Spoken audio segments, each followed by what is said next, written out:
تو اللہ رب العزت ارشاد فرماتا ہے فرشتوں سے کہ تم نے اس آدمی کے بچے کو، اس کی روح کو قبض کیا، جب تم روح قبض کر رہے تھے تو اس کی کیسی حالت تھی،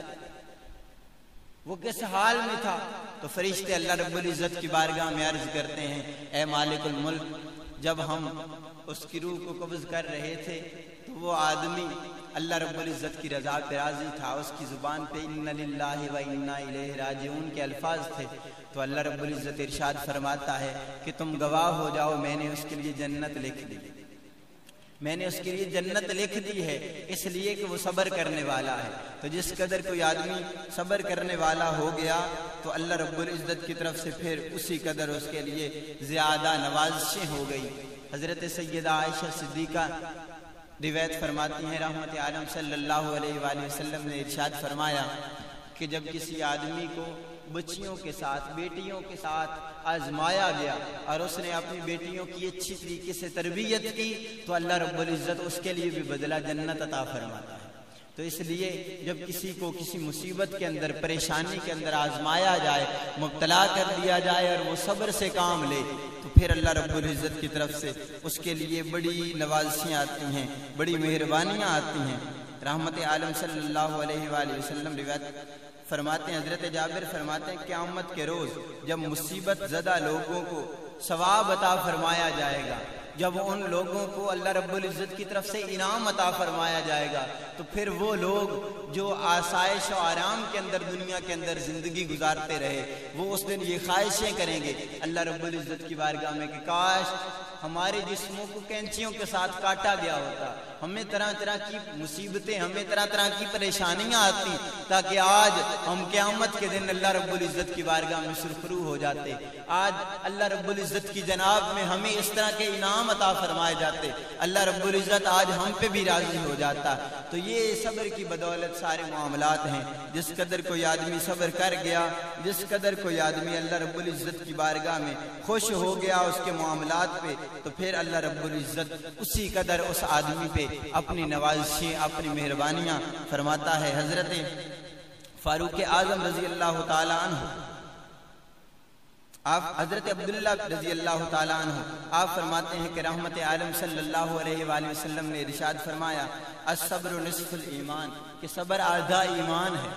کہ اگر کوئی آدمی صبر کرنے والا ہو گیا تو اس کا آدھا ایمان ہو گیا، وہ آدھے ایمان والا ہو گیا۔ اسی طرح مختلف روایات موجود ہیں کہ جن کے اندر نبی کریم صلی اللہ علیہ وآلہ وسلم نے صبر کی تلقین کی۔ مختلف صحابہ کرام رضوان اللہ علیہ مجمعین سے صبر کے بارے میں مختلف اقوال ہیں۔ حضرت فاروق اعظم رضی اللہ تعالیٰ عنہ آپ فرماتے ہیں کہ وجدنا خیر عیشنا بالصبر، کہ ہم نے زندگی میں صبر سے بہتر کوئی چیز نہیں پائی، کہ اگر ہم زندگی صبر کے ساتھ گزار دیں تو اس سے بہتر کوئی زندگی نہیں۔ حضرت علی المرتضیٰ رضی اللہ تعالی عنہ آپ نے ارشاد فرمایا الصبر من الایمان بمنزلۃ الراس من الجسد، فرمایا کہ صبر اس طرح ہے ایمان میں جس طرح کہ سر جسم کے حصے کے اندر ہے، کہ اگر سر نہ ہو تو باقی جسم کا کوئی ویلیو نہیں، اس کی کوئی قدر و قیمت نہیں۔ فرمایا اسی طرح ایمان کے اندر صبر کی بھی اہمیت ہے، کہ اگر ایمان کے اندر صبر شامل ہو گیا تو پھر ایمان کی بڑی ویلیو ہوگی، ایمان کی بڑی ویلیو بن گئی۔ اور اسی طرح مولا علی المرتضیٰ رضی اللہ تعالیٰ عنہ آپ نے ارشاد فرمایا کہ صبر ایک ایسی سواری ہے کہ جب آدمی اس پہ سوار ہو جائے تو پھر کبھی ٹھوکر نہیں کھاتا، پھر کبھی پریشان نہیں ہوتا۔ حضرت شبلی انہیں قید کیا گیا، جب قید سے باہر آئے تو کچھ دوست انہیں ملنے کے لیے آئے، جب دوست ملنے کے لیے آئے تو آپ نے پتھر اٹھا کے انہیں مارنا شروع کر دیا۔ وہ کہنے لگے کہ حضور دوڑ لگا دی۔ آپ نے انہیں واپس بلایا، فرمایا بھائی مجھے ملنے کے لیے آئے تھے تو میرے پاس تو بیٹھتے۔ وہ کہنے لگے آپ پتھر مار رہے تھے۔ آپ فرمانے لگے میں تو دیکھ رہا تھا کہ تم ان پتھروں پہ صبر کس قدر کرتے ہو، جب میں آزمائش کر رہا تھا تمہاری، میں تو تمہیں آزما رہا تھا کہ تم ادھر میرے ساتھ دوستی کا دعویٰ بھی کرتے ہو اور جب میں تمہیں پتھر مار رہا ہوں، تکلیف پہنچا رہا ہوں، میرے پاس سے دوڑ بھی لگا رہے ہو۔ فرمایا دوستی تو یہی ہے کہ جب تمہیں تکلیف پہنچے، جب تمہیں پریشانی آئے تو پھر تم صبر کرو، ثابت قدم رہ جاؤ تو یہی تمہاری اصل دوستی ہے، یہی تمہاری اصل چیز ہے۔ حضرت حارث محاسبی رحمۃ اللہ تعالی علیہ آپ نے فرمایا لکل شیء جوہر وجوہر الانسان عقل وجوہر العقل صبر، فرمایا کہ ہر ایک چیز کا ایک جوہر ہے، ہر ایک چیز کی ایک ویلیو ہے، فرمایا کہ انسان کی ویلیو عقل کے ساتھ، اور فرمایا عقل کی ویلیو صبر کے ساتھ۔ جب انسان صبر کرتا ہے تو پھر اس کا عقل محفوظ رہتا ہے۔ اسی طرح حضرت سہل تستری رحمۃ اللہ تعالی علیہ آپ سے صبر کے بارے میں سوال کیا گیا، پوچھا گیا کہ حضور صبر کیا چیز ہے؟ جب یہ سوال کیا گیا تو ایک بچھو آیا، اس نے آپ کو ڈسنا شروع کر دیا۔ حضرت سہل تستری رحمۃ اللہ تعالی علیہ لوگوں کو سمجھاتے رہے، جواب دیتے رہے، تو ایک آدمی کہنے لگا کہ حضور آپ کو بچھو ڈس رہا، آپ بچھو کو ہٹا کیوں نہیں رہے؟ تو حضرت سہل تستری رحمۃ اللہ علیہ آپ فرمانے لگے بھائی میں ادھر تمہیں صبر کی تلقین کر رہا ہوں اور ادھر میں بچھو کو ہٹانا شروع کر دوں، جب میں خود صبر پہ عمل کرنے والا نہیں ہوں گا تمہیں کیسے سمجھا سکوں؟ تو یہ ان لوگوں کا طریقہ تھا، پہلے خود عمل کرتے تھے پھر لوگوں کو سمجھایا کرتے تھے کہ صبر یہ چیز ہے۔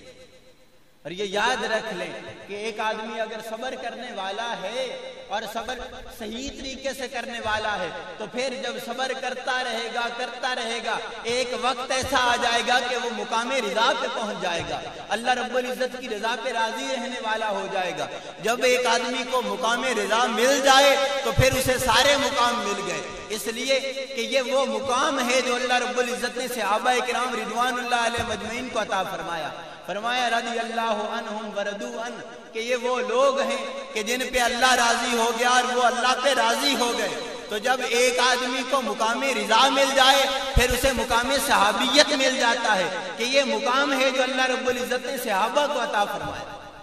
اور یہ صبر کی بدولت یہ ہے کہ جس قدر انسان آزمائشوں، مصیبتوں، پریشانیوں پہ صبر کرتا رہتا ہے، ہر حال میں اللہ رب العزت کی رضا پہ راضی رہنے والا ہو جاتا ہے، تو پھر اللہ رب العزت اس سے خوش ہو جاتا ہے۔ اور یہی وہ مسئلہ ہے کہ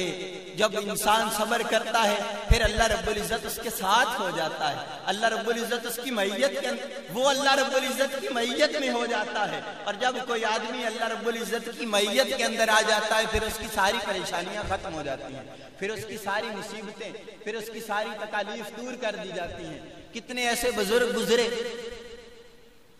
ایک بزرگ کے بارے میں آتا ہے، مجھے نام یاد نہیں آ رہا، ان کے بارے میں آتا ہے کہ انہیں بڑی تکلیف تھی،